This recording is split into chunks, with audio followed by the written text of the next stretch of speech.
ഇത്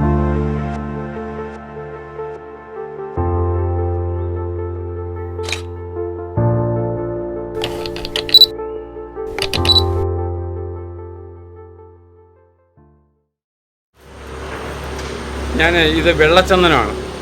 വെള്ളച്ചന്ദനം ഞാൻ നേര്യമംഗലം ഫാമിൽ നിന്ന് മേടിച്ചതാണ്. ഫാമിൻ്റെ പേര് കൃത്യമായിട്ട് ഓർക്കുന്നില്ല.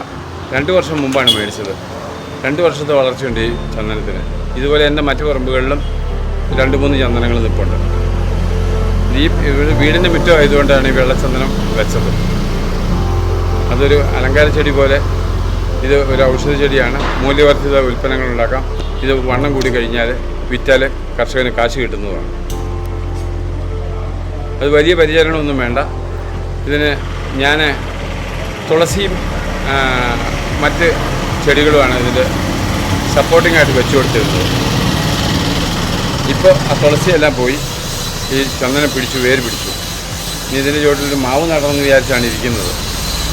മാവ് നടുന്നതെന്ന് പറഞ്ഞു കഴിഞ്ഞാൽ ഇതിന് സെമി പാരസൈറ്റാണ് ഈ ചന്ദനം എന്നാണ് എൻ്റെ വിശ്വാസം. അപ്പോൾ സെമി പാരസൈറ്റ് ആയതുകൊണ്ട് വേറൊരു മാവോ അതുപോലെ സപ്പോർട്ടിംഗ് ആയിട്ടുള്ള ഒരു ട്രീയോ വെച്ചു കൊടുക്കാൻ ഉദ്ദേശിക്കുന്നുണ്ട്. ഇത് 2 വർഷത്തെ പഴക്കം കൊണ്ട് ഈ ചന്ദനം രണ്ടും ഇത്രയും വണ്ണത്തിലായി. വേറെ പരിചരണങ്ങളൊന്നും ആവശ്യമില്ല. മറ്റ് മരുന്ന് തളിയോ കീടനാശിനികളോ ഒന്നും തളിക്കേണ്ടതില്ല.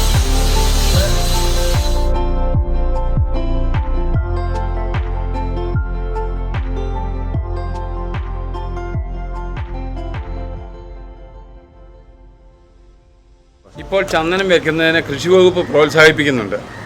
സർക്കാരിൻ്റെ നിയന്ത്രണങ്ങൾ, ചന്ദനത്തിന് ചെടികളിന്മേലുള്ള നിയന്ത്രണങ്ങൾ കുറേ റിലാക്സ് ചെയ്തിട്ടുണ്ട്.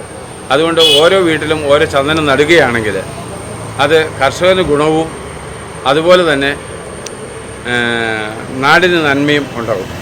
അതുകൊണ്ട് എല്ലാവരും ചന്ദനം വെക്കാൻ ശ്രദ്ധിക്കുക. ഇത് വെള്ളച്ചന്ദനമാണ്. രക്തചന്ദനവും ലഭ്യമാണ് ഫാമുകളിൽ.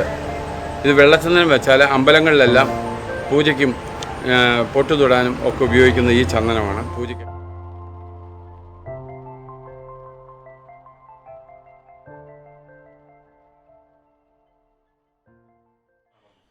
7-8 മാസം പ്രായമുള്ള ഒരടിയെങ്കിലും പൊക്കമുള്ള തൈകൾ ആണ് നടീൽ വസ്തു.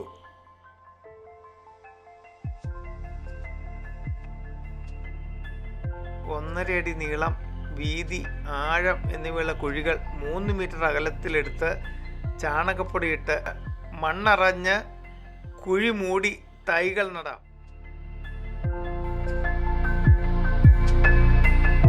ചന്ദനമരത്തിൻ്റെ ഒരു പ്രത്യേകത, ഇതിൻ്റെ വേരുകൾക്ക് മതിയായ മൂലകങ്ങൾ വലിച്ചെടുക്കുന്നതിന് 1.52 മീറ്റർ അകലത്തിൽ മറ്റ് ചെടികൾ ഉണ്ടായിരിക്കണം.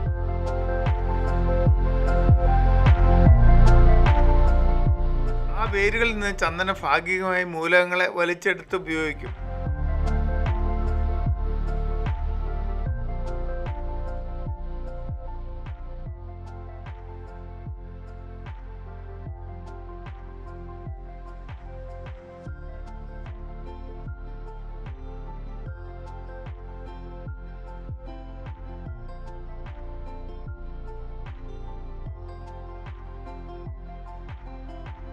ശീമക്കൊന്ന, തൂരപ്പയർ, പപ്പായ, സപ്പോട്ട എന്നിവ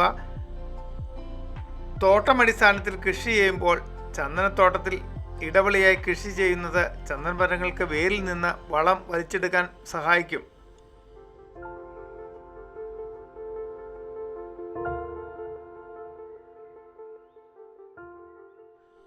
തുടക്കത്തിൽ മിതമായ കളകളെ പാടുള്ളൂ. 7-8 കൊല്ലത്തെ മിതമായ വളർച്ചയ്ക്ക് ശേഷം പിന്നീട് വർഷത്തിൽ 1 കിലോ എന്ന തോതിൽ മരം വളരും.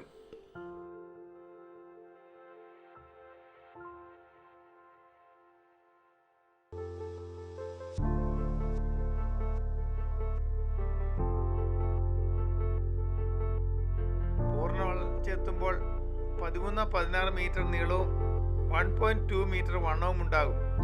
രാസവളമൊന്നും പ്രയോഗിക്കുന്ന പതിവില്ല. ചന്ദനമരങ്ങൾ മുറിച്ചെടുക്കുന്നതിന് പകരം പിഴുതെടുക്കുകയാണ് ചെയ്യുന്നത്. കാരണം വേരിന് പോലും തൂക്കത്തിനനുസരിച്ച് വില ലഭിക്കും.